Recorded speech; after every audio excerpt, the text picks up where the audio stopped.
Hello guys, welcome to my YouTube channel I can classes. आज हम पढ़ने वाले हैं क्लास 9th का साइंस का चैप्टर फर्स्ट, मैटर इन और सराउंडिंग। गाइस ये पार्ट 2 है, मैंने पार्ट 1 पहले अपलोड कर दिया है, तो you can watch now, then आप इसे वॉच कर सकते हैं ताकि आपको पूरा चैप्टर ईजिली अच्छे से समझ में आ जाए।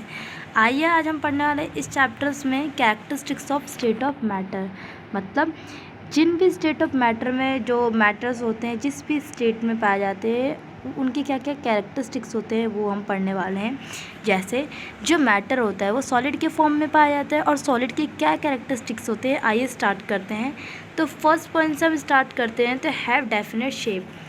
जो भी सॉलिड, कोई भी अगर मैटर जो कि सॉलिड के फॉर्म में पाया जाता है तो क्या होता है, उसका एक डेफिनेट शेप होता है। ठीक है, फॉर एग्जांपल अगर हम आयरन की बात करते हैं, आयरन स्केल की बात करते हैं, तो जो आयरन होता है उसका एक क्या होता है, एक डेफिनेट शेप होता है। ठीक है, आयरन एक क्या है, एक मैटर है जो कि डेफिनेट शेप के फॉर्म में, जो सॉलिड के फॉर्म में होता है वो पाया जाता है। ठीक है, हैव डिस्टिंक्ट बाउंड्री। ठीक है, अब जो सॉलिड होता है उसकी क्या होती है, डिस्टिंक्ट बाउंड्री होती है, उनका एक प्रॉपर शेप होता है, जो कि इनकी जो बाउंड्रीज होती है विजिबल होती है। ऐसा नहीं होता है कि वो फ्लो हो रही है, ठीक है, वो प्रॉपर उनकी एक बाउंड्रीज होती हैं। तो जो सॉलिड होता है वो इसका क्या होता है, इम्पॉर्टेंट कैरेक्टरिस्टिक्स होता है। हैव रिजिडिटी एंड इनकम्प्रेसिबिलिटी, मतलब जो सॉलिड होता है वो क्या होता है, रिजिड होता है, कठोर होता है। ठीक है, क्योंकि वो सॉलिड के फॉर्म में पाया जाता है। और वो इनकम्प्रेसिबल होता है। इनकम्प्रेसिबल का मतलब होता है जिसको कंप्रेस नहीं कर सकते, उस पर प्रेशर नहीं डाल सकते। क्यों? क्योंकि जो सॉलिड के पार्टिकल्स होते हैं वो इतने ज़्यादा मतलब नज़दीक होते हैं, पास में होते हैं, क्योंकि उन पर फोर्स ऑफ अट्रैक्शन ज़्यादा होता है। फोर्स ऑफ अट्रैक्शन की वजह से जो पार्टिकल्स के जो मैटर्स ऑफ पार्टिकल्स होते हैं सॉलिड के, उनमें किसी भी तरह की कोई गैपिंग नहीं होती, जिसकी वजह से वो रिजिड होते हैं। ठीक है, हैव डेफिनेट वॉल्यूम। कोई भी सॉलिड होता है तो उसका क्या होता है, एक डेफिनेट वॉल्यूम होता है प्रॉपर। ऐसा नहीं है कि अगर मैं उसे दूसरे कंटेनर में डालूँ तो उसका वॉल्यूम कुछ और हो जाएगा, कंटेनर के अकॉर्डिंग हो जाएगा, और ऐसा नहीं है। ये बिल्कुल क्या होता है, डेफिनेट होता है। ठीक है, वो चेंज, कोई जो सॉलिड होता है वो अपने वॉल्यूम को क्या नहीं कर सकता, चेंज नहीं कर सकता। ठीक है, आइए अगर हम सेकेंड स्टार्ट करते हैं, कुछ सॉलिड से रिगार्डिंग कुछ सम एक्सेप्शनल क्या होते हैं, एग्जांपल्स होते हैं। जैसे rubber band is a solid, जो रबर बैंड होता है वो सॉलिड होता है, but it can be not change its shape. लेकिन जो रबड़ होता है वो अपने शेप को क्या कर सकता है, चेंज कर सकता है by the applying the forces, मतलब फोर्स। जब भी रबर बैंड के ऊपर फोर्स अप्लाई किया जाता है तो जो रबर बैंड होता है वो उसका शेप क्या हो जाता है, चेंज हो जाता है। लेकिन जैसे ही रबर बैंड के ऊपर फोर्स को रिमूव किया जाता है, हटाया जाता है, तो क्या हो जाता है, वो वापस से अपने उसी शेप में आ जाता है। If excessive force is apply it, ठीक है, और जब excessive force applied it can break, मतलब ये वो होता है कि जब हम ज़्यादा से ज़्यादा फोर्स किसी रबर बैंड पे अप्लाई करते हैं तो एक स्टेज ऐसा भी आता है कि जो रबर बैंड है क्या हो जाता है, टूट जाता है, ब्रेक डाउन हो जाता है। आई होप आपको ये समझ में आ गया होगा। ठीक है, अब आते हैं हम सेकेंड स्टेट ऑफ मैटर के बारे में, लिक्विड। ठीक है, कई ऐसे मैटर्स होते हैं हमारे यूनिवर्स में जो कि लिक्विड फॉर्म में पाए जाते हैं। फॉर एग्जांपल आप देख सकते हैं वाटर।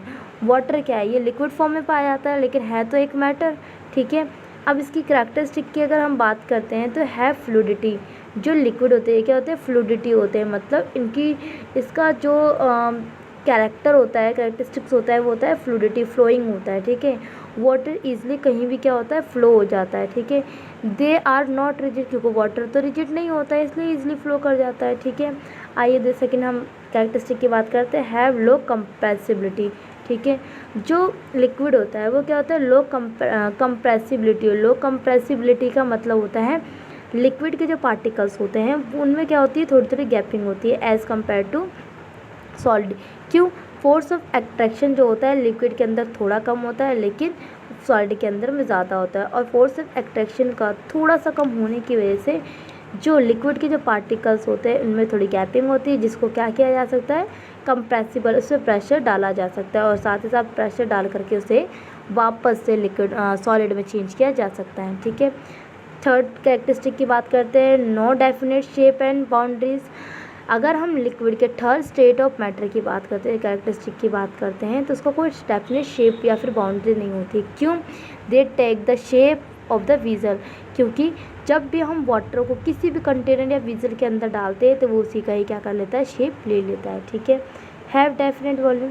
सेम अगर हम लिक्विड की बात करते हैं तो जो लिक्विड होता है उसका भी क्या होता है, एक डेफिनेट वॉल्यूम होता है। ठीक है, डेफिनेट वॉल्यूम का मतलब होता है उसका एक निश्चित आयतन होना है। ऐसा नहीं अगर वो 1 लीटर है तो वो दूसरे कंटेनर में डालो तो वो ½ लीटर हो जाएगा, नहीं।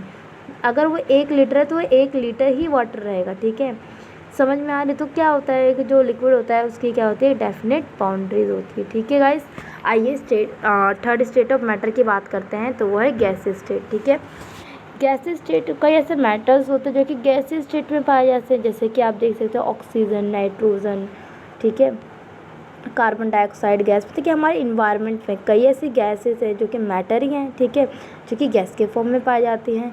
और अगर हम इसकी कैरेक्टरिस्टिक की बात करते हैं तो पहला जो कैरेक्टरिस्टिक्स होता है वो है फ्लूइडिटी। ठीक है, जो गैस होते हैं ये भी क्या होता है, फ्लूइडिटी होते हैं, फ्लोइंग होते हैं, ये इजिली कहीं भी क्या करते हैं, मूव करते हैं। ठीक है, हैव हाई कंप्रेसिबिलिटी। गैस के पार्टिकल्स को क्या किया जाता है, हाई कंप्रेसिबिलिटी के थ्रू, हाई प्रेशर के थ्रू क्या किया जाता है, इकट्ठा किया जाता है, स्टोर किया जा सकता है। क्योंकि जो गैस के जो पार्टिकल्स होते हैं इनमें फोर्स ऑफ अट्रैक्शन ना होने की वजह से क्या होता है, इसमें गैपिंग ज़्यादा होती है और हाई कंप्रेसिबल करके उनके बीच के जो गैपिंग है उसको कम करके स्टोर किया जा सकता है। ठीक है, आते हैं हैव नो डेफिनेट बाउंड्रीज। अगर हम गैस की बात करते हैं तो इसकी कोई डेफिनेट बाउंड्रीज नहीं होती क्योंकि ये फ्रीली मूव कर रहे होते हैं इसलिए। ठीक है, हैव नॉट डेफिनेट शेप। और गैस की अगर हम बात करते हैं तो गैस का कोई भी डेफिनेट शेप नहीं होता है क्योंकि गैस को किसी भी कंटेनर में डालो वो उसका ही शेप ले लेता है। आइए कुछ इसके और भी आगे बातें जानते हैं गैस के बारे में, गैस स्टेट के बारे में।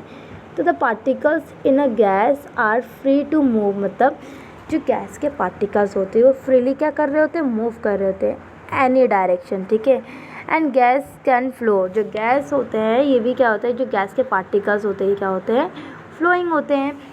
Gas are substance that do not, ठीक है, gas are substance that do not have fix volume. और जो गैस के जो पार्टिकल्स होता है इनका भी कोई भी फिक्स वॉल्यूम नहीं होता है, ये ऑक्यूपाई और वॉल्यूम्स अवेलेबल देम। और जो गैस के जो पार्टिकल्स होते हैं उन्हें कितना ही तुम स्पेस अगर हम प्रोवाइड कराते हैं तो वो उन सभी स्पेस को क्या कर लेते हैं, ऑक्यूपाई कर लेते हैं, भर लेते हैं स्थान को। क्यों, क्योंकि जो गैस के पार्टिकल्स होते हैं उनमें फोर्स ऑफ अट्रैक्शन ना होने की वजह से उनमें गैपिंग ज़्यादा होती है और फोर्स ऑफ अट्रैक्शन ना होने की वजह से वो फ्रीली मूव कर देते हैं। ठीक है, जिसकी वजह से उन्हें जितना भी स्पेस मिलता है उन सबको क्या करते हैं, वो कवर कर लेते हैं। ठीक है, and pressure on gas is the force applied on the wall of vessel by the irregular moving gas particles. वही बोला गया है कि अगर किसी भी कंटेनर या फिर वीजल के अंदर गैस को डाला जाता है तो गैस के जो स्मॉल पार्टिकल्स होते हैं वो कॉन्टीन्यूसली रेगुलरली क्या कर रहे होते हैं, मूविंग कर रहे होते हैं। ठीक है, इरेगुलर तरीके से, इरेगुलर तरीका मतलब बोल सकते हैं एक के ऊपर एक सभी गैस क्या होते हैं, मूव कर रहे होते हैं। ठीक है, जिससे क्या होते हैं, जो भी कंटेनर में जिसे स्टोर किया गया है फिर रखा गया है गैस के पार्टिकल्स, तो वो उसे लगातार उस पर क्या करते हैं, फोर्स डाल रहे होते हैं। ठीक है, तो गाइस अगर आपको मेरी वीडियो पसंद आई है तो you can please like, share and subscribe my channel and support to me. Thank you to watching my channel guys.